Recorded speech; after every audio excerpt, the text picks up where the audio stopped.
Muita paz, irmão e irmã, a todos vocês. Às vezes, as pessoas ingenuamente, ou até mesmo pensam assim, e pensam que é assim, dizem, nossa, Jesus não teve problemas no sentido de ficar triste, preocupado, com medo. Nós sabemos que os evangelhos nos mostram exatamente que Jesus é verdadeiramente homem e tem sentimentos humanos, verdadeiramente Deus, verdadeiramente homem. Então tem coisas que revoltam Jesus, que o deixam indignado, tem coisas que deixam Jesus triste, preocupado, com medo. Jesus sente terror e angústia no Getsêmani, Jesus sente fome, Jesus sente sede, Jesus sente a compaixão, Jesus fica preocupado.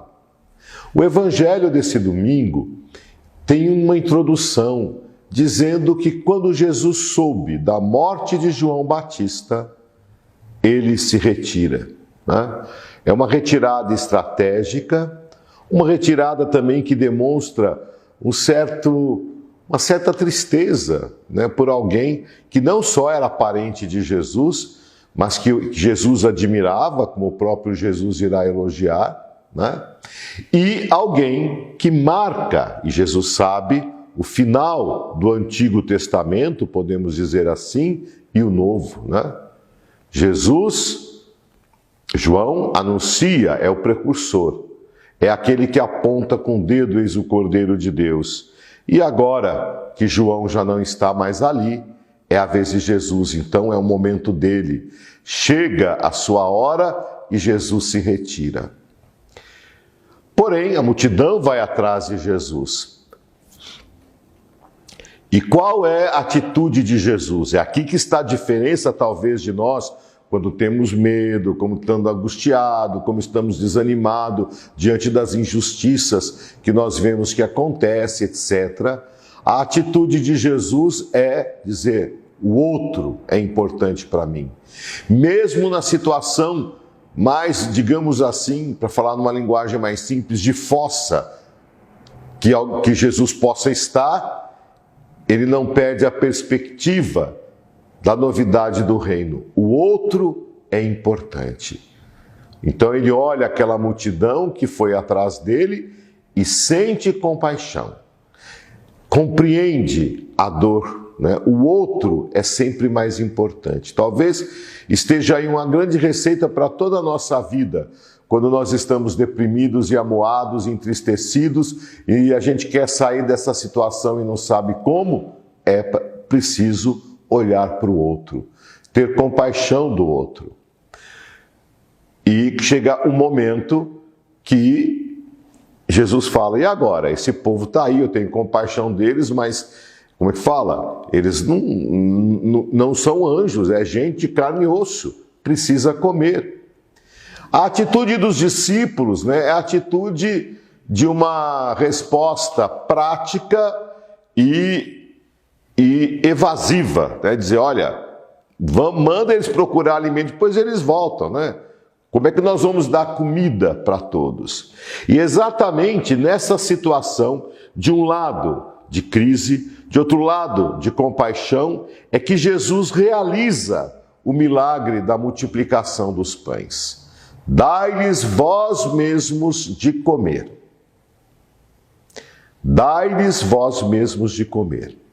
Ou seja, a reviravolta, o dar a volta por cima numa situação e a vivência da comunidade cristã e de cada um de nós, quando estamos numa situação angustiante e crucial, olhar para o outro, fazer algo para o outro, apostar no impossível. Claro, apostar no impossível dando a minha parte. Jesus não faz a multiplicação dos pães absolutamente do nada. Ele faz ali com aquele material que tem, os 5 pães, os 2 peixes, que representa a própria palavra, né? Alguns vão explicar que esses 5 pães e 2 peixes significam, né, toda a questão do Antigo Testamento, né? Os 5 livros da Torá, o Antigo e o Novo Testamento, enfim, a palavra de Deus, a revelação de Deus pode transformar, pode saciar a fome realmente das pessoas. Ou seja, a multiplicação dos pães não é simplesmente um milagre assistencialista de Jesus. Primeiro fala da fraternidade, da partilha, da comunhão. Mas ao mesmo tempo fala da força que há no amor, na força que há na palavra de Deus. Ou seja, Jesus diz: eu estou aqui sendo pleno cumprimento das promessas de Deus. E essas promessas de Deus podem ser transformadoras. Confiança na palavra, que os discípulos não querem ter, mas que Jesus faz presente. Não é à toa que o evangelista diz que foram recolhidos, depois de alimentar 5.000 homens, foram recolhidos 12 cestos, que lembram as 12 tribos de Israel, que lembram os 12 apóstolos, que lembram a comunidade cristã.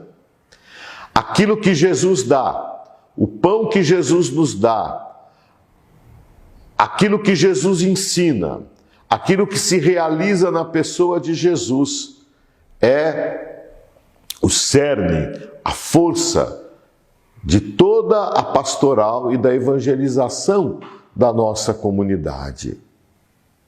Que nós acreditemos, que nós temos em nós esta força, que nós temos em nós uma palavra realmente libertadora, mais que libertadora, transformadora. Alguém pode dizer: mas por que mais que libertadora, transformadora? Porque só libertar de algumas situações de escravidão não transforma. Aquilo que transforma é quando eu já não sou mais escravo de nada. A paz esteja com todos vocês. Nos encontramos numa próxima vez.